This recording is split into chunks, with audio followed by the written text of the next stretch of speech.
انگار که تو این رژیم آخوندی رقابت برای مشمئز کننده ترین اقدامات واقعا تمومی نداره. آدم نمیدونه از کجا بگه، از اون تفمالی خامنه‌ای رو سرکله بسیجی‌ها به اسم تبرک، یا جمع کردن گله‌های قلم به مزد و شعر خوندن در مدح خامنه‌ای در حضور خودش فراتر از هر دیکتاتوری، یا ابعاد نجومی فساد مالی و اخلاقی فراگیر بین خود آخوندها و اعوان انصارشون، یا هزاران موضوع دیگه که واقعا هر جا انگشت می‌ذاریم فراوون هست. من میخوام به یک نمونه اخیرش با اجازهتون اینجا اشاره بکنم. با بالا گرفتن قیام مردم تو عراق و قبلش تو سوریه، یکی از جنایتکارهای رژیم که مستقیما تو سرکوب مردم منطقه دست داره بیشتر لو رفت.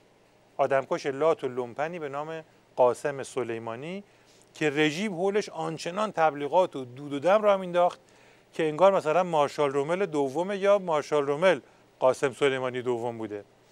خب البته تو وحشیگری و درنده خویی که معیار پیشرفت هست در دستگاه آخوندی، این واقعا پدیده‌ایه برای خودش. ولی منظور من از این اشاره این نیست، چون که خب اینها برای رژیم و در رژیم تازه نیستن. اون چه که تازه است اینه که برای این پدیده مداحی هم راه انداختن. در مدحش براش همینجوری این مداحای رژیم دیگه انگار از خامنه‌ای گذشتن، برای این میخونن. البته فکر میکنم که از یک نظر بجاست که با اشاره به قاسم سلیمانی با توجه به اوضاع و احوال درب و داغون رژیم و تیرهای به سنگ خورده‌اش و شکست استراتژیکش به خصوص تو عراق یه چیزی بخونن، منتها نه مداحی، بایستی نوحه و روزه بخونن.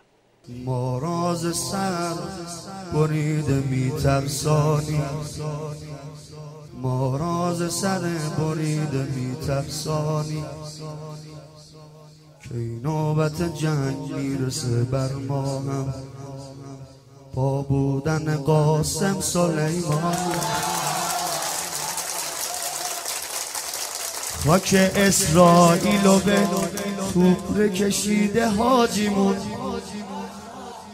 همونه آمریکا رو بدجور بریده حاجیمون، گفته در وصل کمالش رهبر کشورمون، مثل یه شهید زنده رو سپید حاجیمون، مثل یه شهید زنده رو سپید حاجیمون. بله، مثل این میمونه که مثلا تو آلمان هیتلری برای رئیس فلان کوره آدمسوزی ترانه بخونه. حالا بشنویم قطعه کوتاهی رو که بیان بخشی از واقعیت هست در مورد این موجود و به تبعش موقعیت رژیم.